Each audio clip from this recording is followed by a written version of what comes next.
man. Talking about who God is, and Deanna kicked us off last week talking about how God is love, and so his people should look like love. They should be a loving people, and their love should look different than any other way that the world tries to define that love. And so in week 2, we want to dive deeper into some of the characteristics of God, because here's the deal.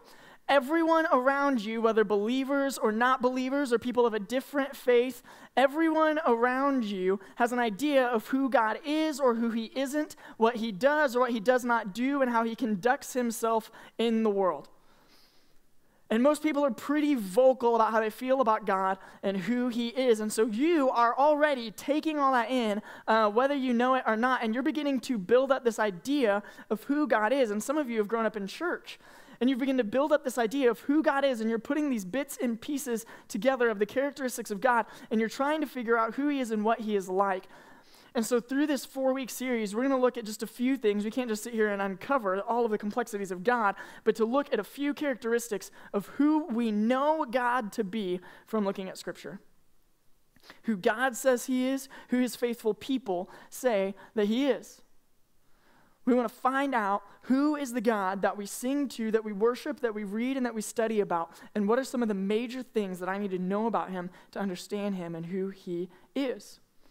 Okay, and so in middle school, when I was growing up, I grew up in a Christian home, but like every teenager, I had like this just desire for teenage rebellion. And my parents like always wanted me to be like super popular and like really great at sports, and like none of that is clearly in the cards for me.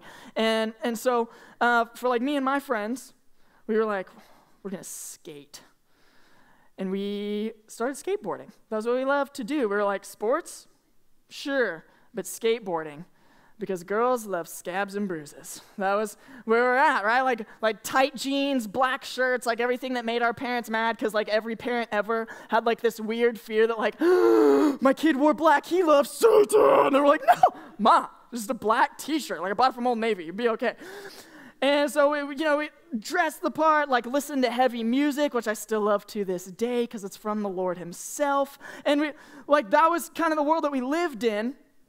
And so we kind of hung out in like the skateboarding culture, but the weird thing about like the early mid-2000s during that time is that skateboarding was like something that a lot of like Christian kids did. Like it was like their little rebellious thing. They were like, there's a sign that says no skateboarding. We must skate it. Like that was like the nth degree of our rebellion. That was all that we could muster up. We were like right in front of the sign, and I'll call the cops on myself. Like that was just who we were. And so in that, I would hang out in a lot of skate shops. And like just be there, always buying a new board or a new shirt or whatever, and or like pros would come in all the time. And so it was like really cool atmosphere. It was something that I really enjoyed as a kid. But because there was like this weird amount of Christians that skateboarded, you would find like Christian t-shirts in skate shops. Okay, so you would have like a shirt with like a pentagram on it, and then like a shirt with Jesus on it, like hanging next to each other. And one of my favorite shirts that I would see in a skate shop was this shirt right here. I would see it all the time, and I'd be like, Mom, I need that shirt. And she was like, no. Mom, what if I don't get the black one? No. I'm like, Mom, this is my key to evangelism to the community. Everyone must know that Jesus is in fact my homeboy. She's like, you are a middle-class white kid. You do not say homeboy. I'm like, Mom, Jesus is homeboy. Underlined, bold, italicized. Like, that's who he is. And she was like, you're not getting that shirt. I was like, why, Mom? How's anybody going to know? How's anybody going to know that I love Jesus? She's like, Lane, that shirt is disrespectful to God. My mom was hardcore. Okay. And I'm like, oh my, is it really, Mom? She's like, yes, it is. So then it was like a turnaround. Then I became holy for not having the shirt. Like hanging out at the skate park, some kid would be wearing it, and I'd be like, you disrespect the Lord. Enjoy hell. No, I'm kidding. I never said that. I never said that. But I remember.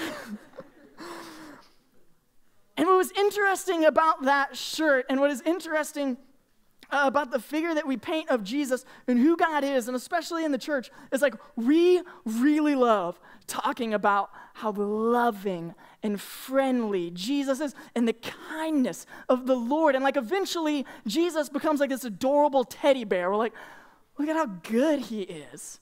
He's forgiving, he's loving, and he's soft to the touch, right? Like that's the picture that we paint of Jesus. Like, those are our favorite characteristics. Those are the ones that make us feel good. Like the passages of the Bible that we read and we're just like, that's a good truth, Lord. Made in your image. You know every hair, God. We're like, yes, that's beautiful. That's who my God is. People ask you, man, who is God? Who is Jesus? We go, oh man, he's so loving. He just loves rainbows are literally pouring out of his fingertips. Like that's who Jesus is. It's magical. He rides like a unicorn. Like that's who God is. We really enjoy that version of God. And here's preface. God is the nth degree of love. God is of the utmost goodness. God is everything that Deanna said that he was last week, and his people are called to be everything that we're called to be, but that isn't all God is. And every characteristic that we come out of that is defined by his love, but it makes love different than any other way that we've ever talked about God. See, here's what's so crazy is on this side of Christianity, on the New Testament side of Christianity, when we talk about God, we always talk about it in light of Jesus and how he loves, and he's a foot-washing Christ. He is a servant, he is loving. But for the Jewish people, it is so hard and impossible for many of them to accept the Jesus of the Bible because it's not the king that was written about in the whole Old Testament. To them, those images do not come together. And they go, no, my God is a king. He is a powerful king. He has all authority in the world. He is over nations. The picture we get in Revelation is Jesus riding in on a horse in a blood-soaked coat with a tattoo on his thigh. Like, that's the version of Jesus that we get in Revelation. It is dope. It's my favorite version of Jesus. I want that version, like, tattooed on my entire back like a mural. It'd be incredible. Like, that's the version of Jesus that they get, is this war hero king. And at some point, we have to wade in the tension that the God who is all loving, who is friend of sinners, my homeboy, is king. And for us, that's like really hard, okay? We don't live in like a monarchy. I don't have like an everyday chance to go hang out with royalty. Like, I've never even known like a mayor personally. Like, my level of authoritative figures in my life that I personally hang out with is like incredibly low. Like, I was kind of friends with my 5th grade class president. Like, that's the closest in authority ranges that I get. And so when we talk about God as a king and we talk about his kingdom and how he rules and how he reigns, like, we don't really get that. Because in our world, like, we all get a say. We don't live in a monarchy. We don't live in this kingdom state.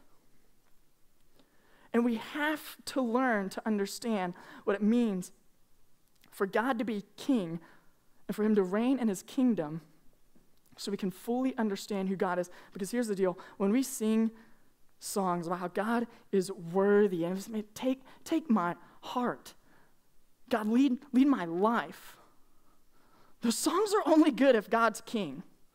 Like, we would not look at our friend next to us and who's falling asleep in chemistry class and be like, that's what Jesus is like, man. He's just like my friend. We're just hanging out making C's together. Take my life, bro. Like, no, I'm not trusting my life with any of my friends that I grew up with. I know them all personally. I love them all to this day. We talk regularly. Like, they do not get any control over my life. I'm not even taking their, like, regular day advice. But so often we talk about Jesus as friend and buddy and pal that we forget that he is king. And he demands to be king in our life. See, friend and only friend, we can leave and come back to regularly. Right? Like, we would never talk about that because we're like sitting next to our friends. But we use and abuse friendship. Right? We change friends in and out of school years. Like, we can like ghost them occasionally, turn our read receipts off on our texts and be like, maybe they'll go away.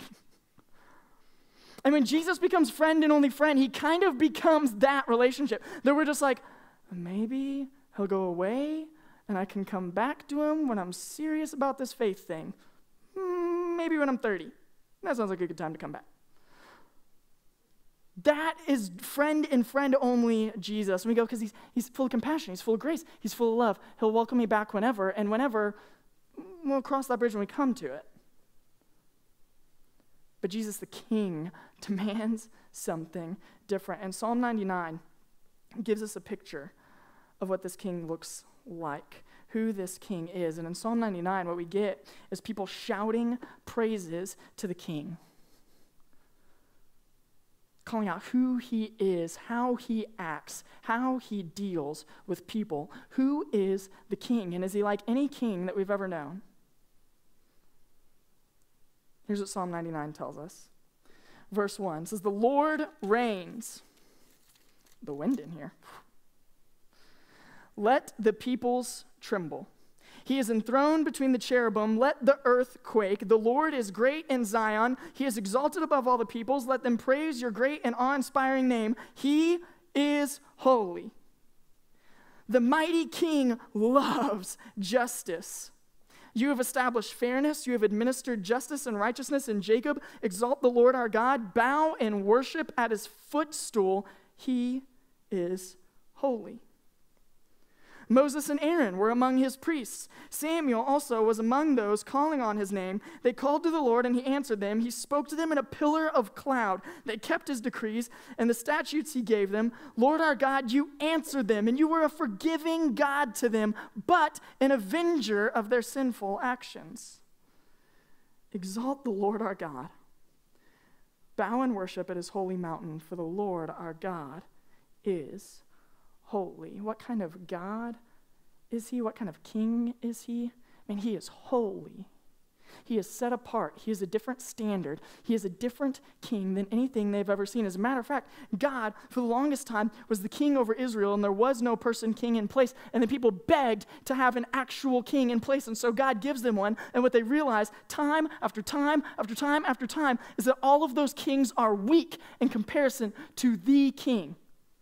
And they all fail miserably unless they are following the king. And these people know so much about God, and as they're crying out in worship to God, they're praising him for his justice and for his discipline, that he chases after the sinner and calls them out of their sin. And he's forgiving, but he's just. He is holy. He is set apart. He is like no other.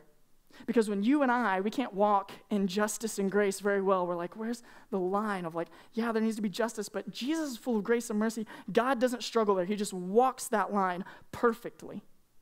He wades in the tension of justice and grace better than we ever could. He is a holy, set-apart king.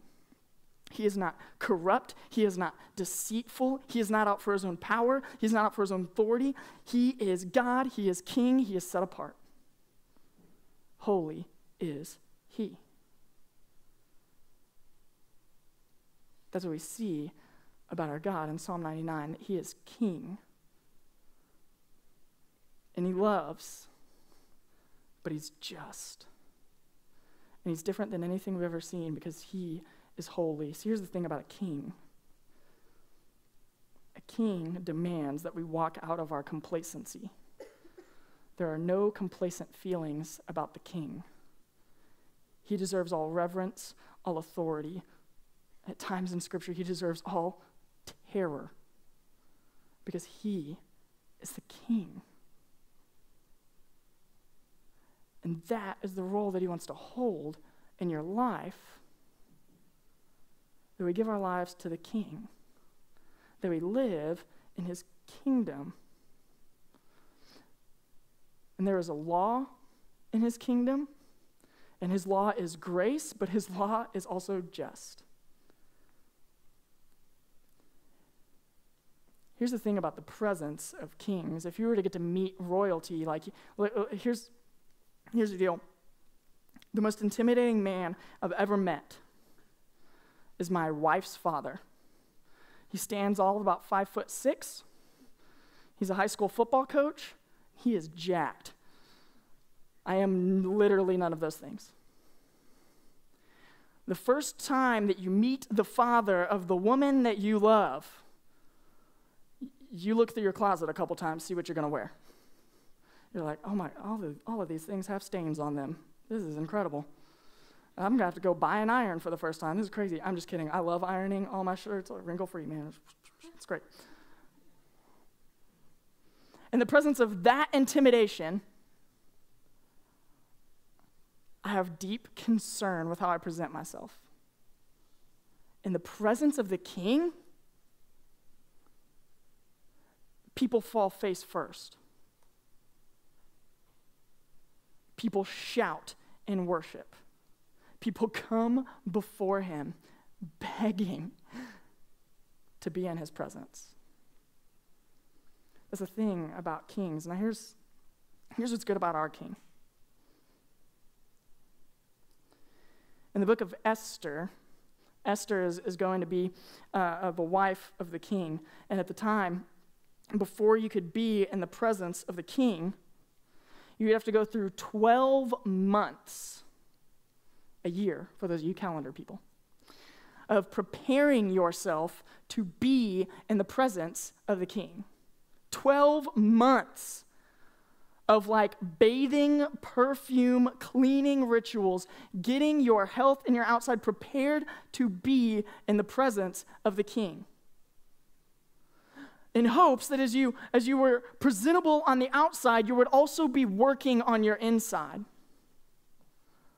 There was a cleanliness that mattered in the presence of the king, a purification. To be completely pure, to be purified in the presence of the king mattered, of worldly, corrupt kings. How much more so in the presence of a holy king? Because a holy king cannot be in the presence of unholiness. He cannot be in the presence of sinfulness. He cannot be in the presence of it. And the problem is you and me are as sinful as the day is long. Maybe not you, but in the very least me.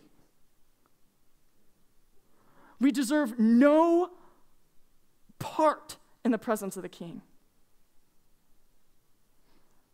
What's good about our king is we don't clean ourselves up. We don't spend a year preparing ourselves, purifying ourselves to go into the presence of the king. We walk in our rags and our disgustingness and our dirt and our sin, and the king gets up off the throne and he comes down to clean up his people. He does the purifying. He makes us holy so we can be in his presence. To meet royalty and for them to come down off the throne should baffle us. And our God comes out of his seat to clean us up.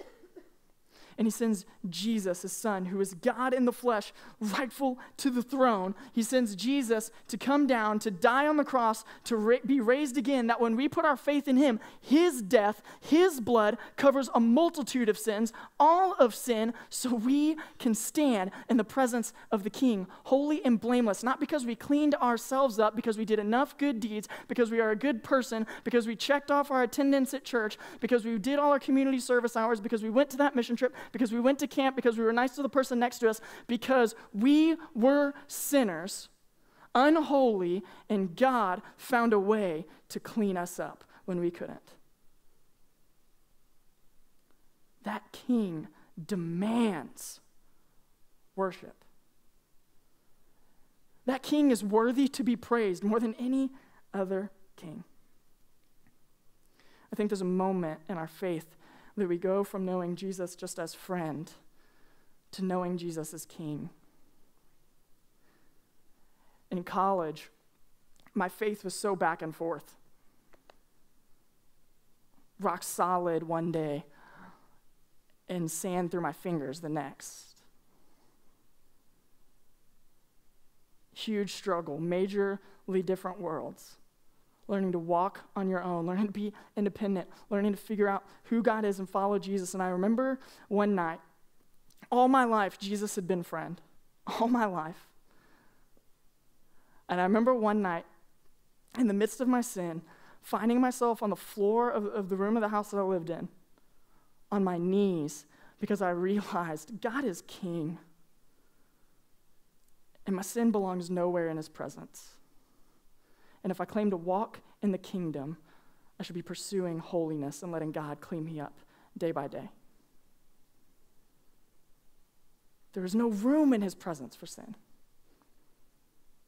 But there's no room for me cleaning myself up either. There's only room for him cleaning us up and restoring us. That is the goodness of God. That is the scandal of grace. That is why we sing to him. We don't come before the king and go, I don't like singing. We don't come before the king and go, I don't like this part about church. I wish that this part about church wasn't true, blah, blah, blah. No, we come before the king shouting praise because he demands it. Of all the things he demands in our life, we should be able to sing.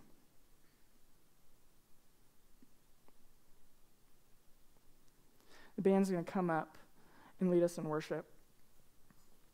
There are two people in this room.